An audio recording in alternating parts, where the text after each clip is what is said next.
자, 보신 것처럼 뇌물과 성범죄의 의혹을 받고 있는 김학의 전 법무부 차관이 조금 전 다시 검찰에 소환됐습니다. 김 전 차관은 여전히 혐의를 전면 부인하고 있는 상황인데요. 네, 오늘 조사를 마친 후에 검찰은 구속영장 청구 여부를 결정할 방침입니다. 예. 강신업 변호사와 함께 관련 수사 내용 짚어보겠습니다. 어서 오십시오. 어서 오세요. 네, 안녕하십니까. 예. 지난 9일에 출석해서 14시간 받았고 오늘 두 번째 소환인데 일단은 뭐 김 전 차관이 다 부인하고 있는 상황이어서 오늘 두 번째 조사는 어떤 것들에 좀 쟁점을 두고 조사를 할지 좀 짚어볼까요? 예. 글쎄 일단 저번에 이제 혐의를 모두 부인하고 있는 입장이기 때문에 예. 아무래도 거기에 대한 이제 보강수사 추가수사라고 봐야 되겠는데요. 지금 두 가지죠. 하나는 우리가 알다시피 뇌물 혐의고요. 하나는 예. 이제 그 성접대 관련된 성폭행 혐의 아닙니까? 예. 근데 지금 성폭행 혐의는 사실은 지금 이 검찰에서도 말이죠. 경찰에서도 그렇고 이 수사기관에서 상당히 이 혐의를 잡지 못한 것 같아요. 그 진전되기가 쉽지 않다는 그렇죠. 얘기죠. 그러니까 이제 강제성 여부가 좀 불분명하기 때문에 말이죠. 그래서 지금 집중하고 있는 것은 뇌물 쪽으로. 어쨌든 뇌물죄입니다. 이 뇌물죄에 대해서는 그런데 윤중천 씨가 6번의 조사를 받았거든요. 그 조사를 받으면서 일부 이제 진술을 한 것이 있지 않습니까? 그래서 거기에 대한 이제 다시 한번 캐물을 텐데 아마 저번에도 대질 조사를 준비하고 있었거든요. 예. 그래서 윤중천 씨와 그 관계자들을 대기시켜 놓았는데 김학의 전 차관이 거부를 했다고 그래요. 그래서 대질이 성사되지 않았거든요. 예. 그래서 오늘은 이 대질 조사가 성사될지 이것이 가장 관심이 되겠습니다. 그렇군요. 거부를 하면 대질 조사가 성사되지 않는 겁니까? 원래? 그러니까요. 아무래도 이제 대질이라고 하는 것은 묵비권 행사한다든지 말을 안 하면 의미가 없으니까요. 네. 그래서 일단은 둘 중에서 어느 쪽이 안 한다고 하면 좀 하기가 어렵습니다. 그럼 오늘도 만약에 이렇게 거부를 하면 성사되기는 어려운 건가요? 아무래도 이제 거부를 한다 하더라도 윤천 씨를 이제 옆에 동석을 시켜놓고 나서 말이죠.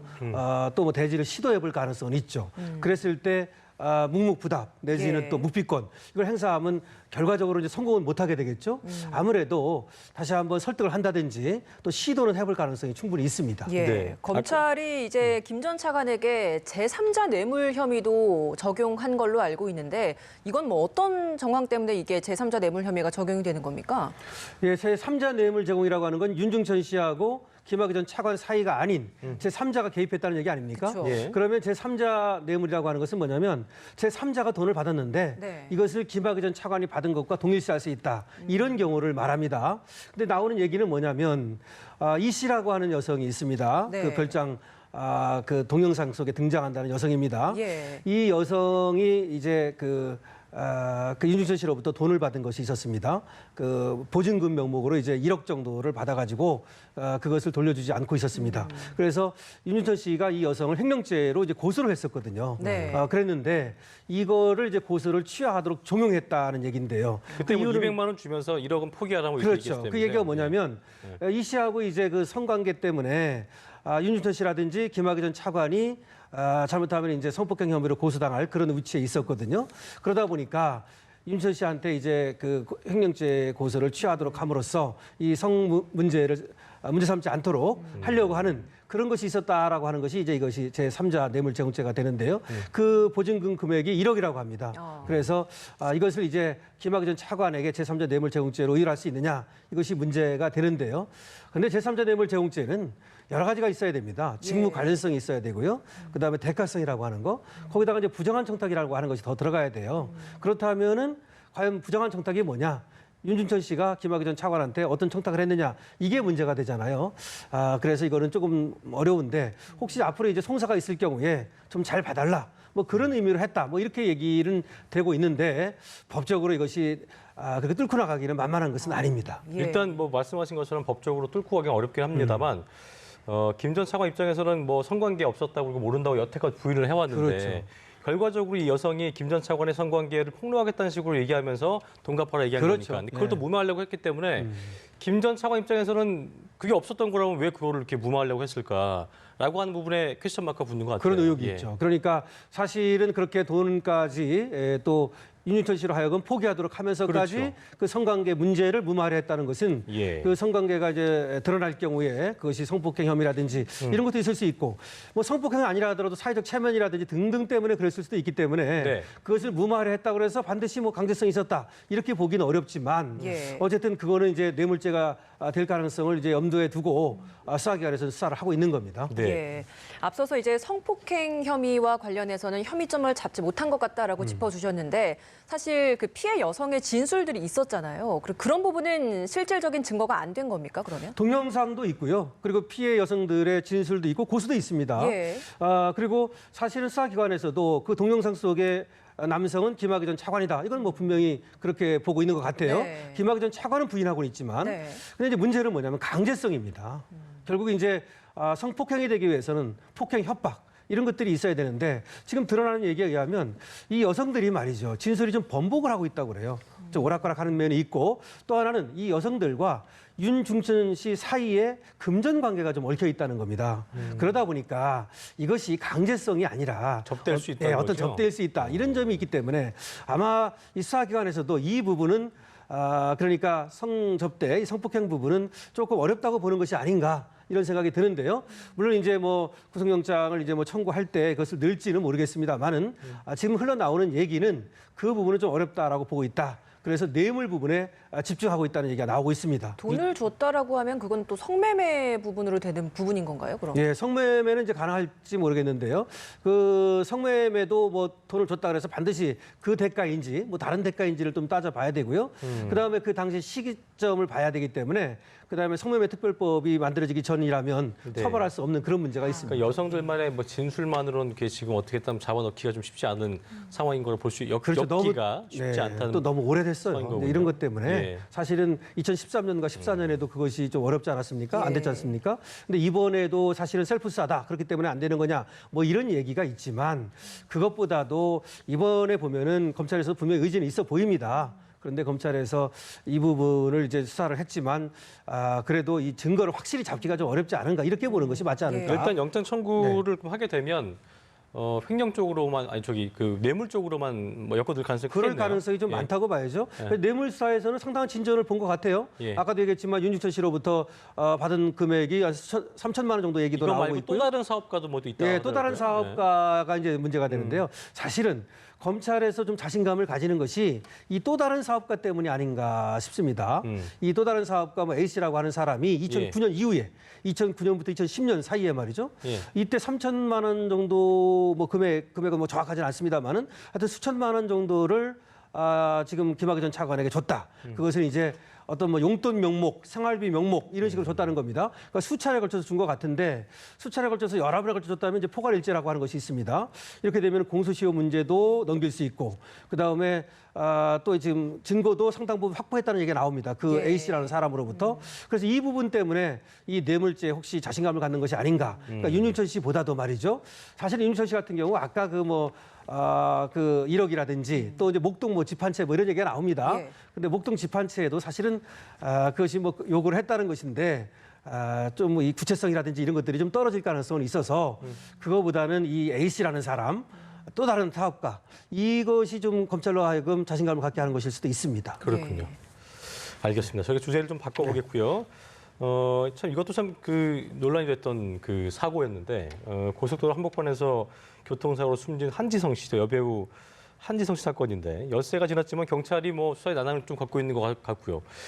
갓길이 아닌 2차로에 왜 세웠을까? 또 차를 세우기 전에 부부가 어떤 대화를 또 했을까? 또 남편 진술에 의존할 수밖에 없는 상황인 건데 일단 동승자였던 남편은 계속 모르겠다 이런 말만 반복하고 있다고 하지요? 네, 그래서 핵심을 잘 짚어주셨는데요.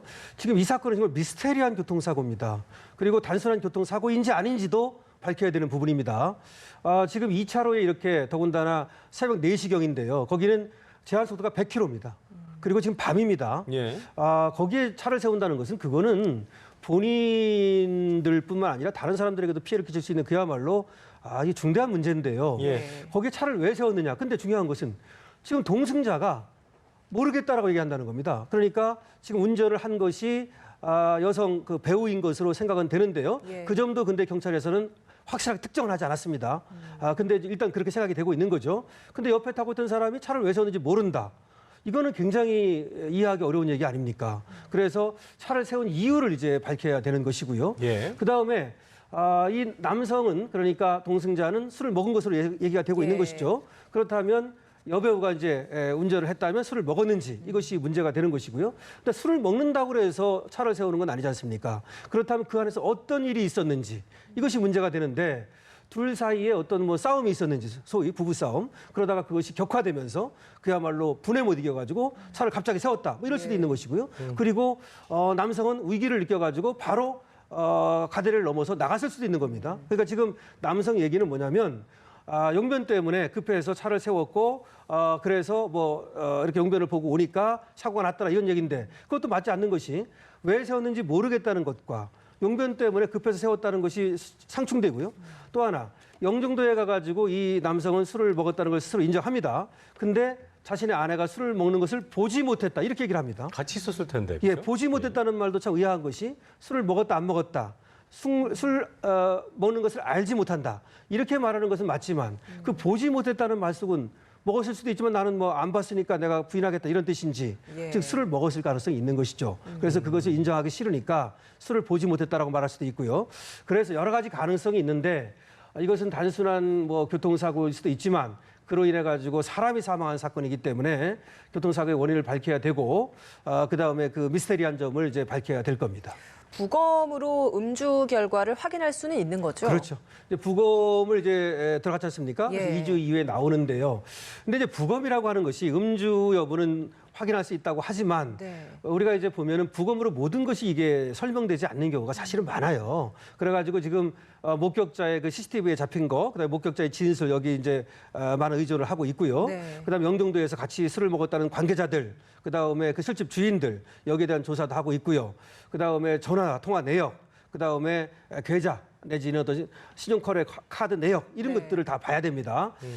그다음에 이제 교통사고 실황 조사서라고 하는 것이 있거든요. 그 당시에 이제 교통사고 어떻게 났는가를 조사해 놓은 거 이런 것들을 모두 봐야 결과가 나올 텐데 그렇다 하더라도 그런 것들을 모두 취합해도 확실하게 이 결과를 알지 못할 가능성, 그 원인 말이죠. 원인을 밝히지 못할 가능성은 있습니다. 궁금했던 게 블랙박스 안에 보통 이제 녹음이 뭐 되는 경우가 있고 안 되는 경우가 있는데 대화 내용이 보통 이게 녹음이 되는 그렇죠, 기능이 되는. 많거든요. 네. 근데 녹음이 안 됐나 보더라고요. 그 녹음 기능이 꺼져 있었다는 거죠. 그래서 그 안에서 어떤 대화가 오갔는지를 지금 알지 못하는 겁니다. 물론 녹화도 지금 돼 있는지는 분명히 나오진 않았습니다만은 만약 녹화가 돼 있었다면 거동으로 봐도 둘 사이 어떤 일이 있는지는 사실은 알 수는 있습니다. 예. 근데 녹음 기능이 있다면 확실히 알 수 있는데 그래서 그 부분에 대해서도 경찰은 지금 사실 난감해하는 것 같아요. 그래서 이 수사라고 하는 것이 우리는 수사하면 모든 것이 나온다. 뭐 이렇게 보통 생각을 하지만 그렇지 않은 경우가 너무 많거든요. 더군다나 지금 뒤에 오던 택시하고 그다음에 승용차가 이 부딪힘으로써 교통사고를 냈단 말이죠. 예. 여기에 대해서도 지금 입건이 돼 있거든요.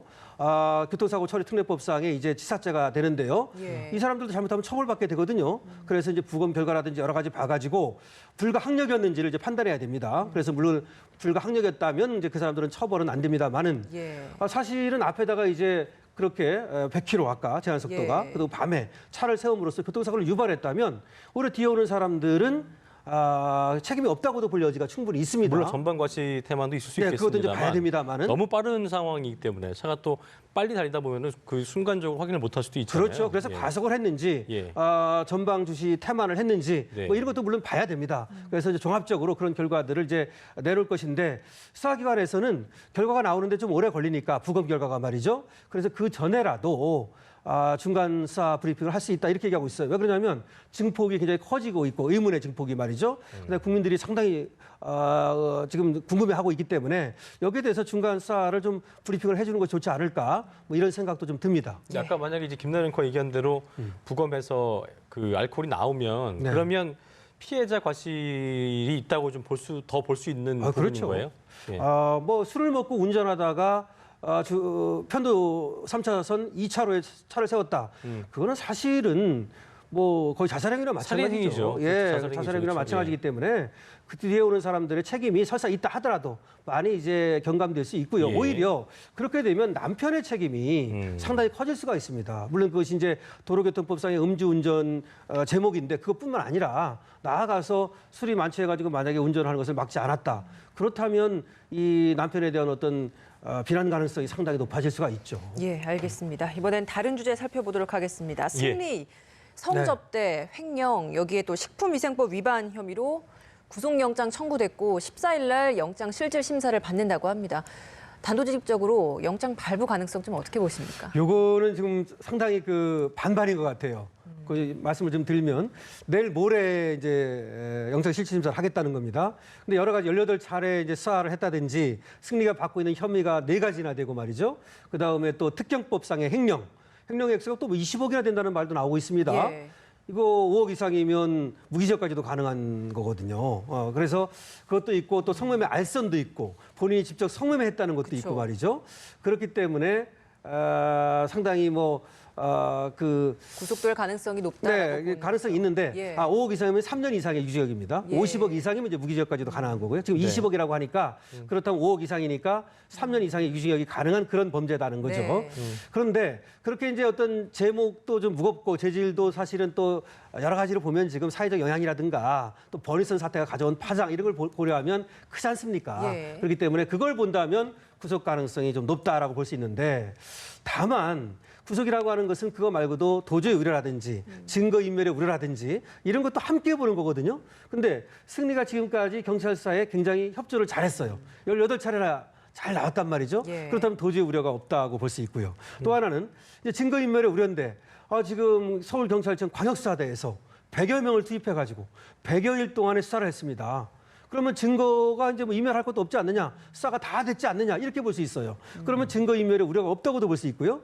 그러면은 피의자의 방어권이라든지 어떤 이런 것들을 보장하기 위해서 불구속 수사가 맞지 않느냐 이런 어떤 팽팽한 그러니까 검찰의 어떤 사안의 중대성이라든지 재질이라든지 이런 것들로 봐가지고 구속을 시켜야 된다는 논리와 그다음에 변호인이나 어떤 승리에 내가 지금 도망도 안 가고 증거인멸 우려도 없다 이렇게 얘기하는 어떤 논리가 팽팽하게 부딪힐 가능성이 있고 그래서 제가 볼 때는 이거는 좀 예상하기가 쉽지만은 않습니다. 뭐 이런 얘기도 하더라고요. 그 18차례를 조사를 했는데 경찰 입장에서도 뭔가 한번 조사하고 나서 석연치 않을 경우에는 보강을 좀 한 다음에 조사를 해야 되는데 이렇게 숫자만 늘려놓고 도대체 그 많은 소환 조사 중에 뭘 한 거고 어떤 걸 얻어낸 거냐라는 어떤 비판도 있더라고요. 보니까요. 맞습니다. 사실은 정확히 짚으셨는데요. 18차례를 수사를 하는 동안에 구속영장을 신청을 안 하고 예. 또 뭐 이제 청구가 안 되는 건 거의 못 봤어요. 그렇기 때문에 아주 이례적인 사건인데요. 네. 어떻게 보면 버닝썬이 가져온 그 사회적 파장 이것이 크다 보니까 여론에 쫓겨가지고 이제 계속해서 부른 점도 있지 않는가라는 생각은 들어요. 뭔가 좀 열심히 하고 있다는 걸 예, 열심히 하고 있다는 걸 좀 보여주는 그런 것도 있고 같기도 하고요. 아니면 승리가 계속해서 부인을 하고 있거든요. 근데 이제 우리 일반 시민들은 오히려 이제 부인을 하면은 구속영장이 쉽게 발부되고 또 인정을 하면 발부 안 된다 이렇게 생각하는데 그렇지는 않습니다. 부인을 한다는 것은 어떻게 볼 수 있냐면 거꾸로 다툼의 여지가 있다고도 볼 수 있는 거예요. 그러니까 부인을 한다고 해서 구속영장이 쉽게 발부되고 나 인정하고 나 잘 재판에 협조하겠습니다. 그러면 또 구속 안 시키고 그건 아닙니다. 오히려 이제 인정을 한다는 얘기는 그럼 제가 밝혀졌다는 거 아닙니까? 혐의가 소명됐다는 거 아닙니까? 이제 그렇게 봐서 오히려 이제 구속영장이 쉽게 발부가 되는 경우도 있습니다. 그래서 이 사건은 승리가 계속해서 부인을 하고 있다는 점, 이 점 때문에 아무래도 수사기관에서도 계속해서 불러서 조사를 할 수밖에 없었다. 이렇게 볼 수 있겠습니다. 예, 네. 14일 구속영장 실질 심사를 한다고 하니까요. 어떤 그러니까요. 결과를 나올지 저희가 좀 더 지켜봐야 될 것 같습니다. 네. 네, 지금까지 강신업 변호사와 함께 주요 이야기들 나눠봤습니다. 고맙습니다. 고맙습니다. 네, 고맙습니다.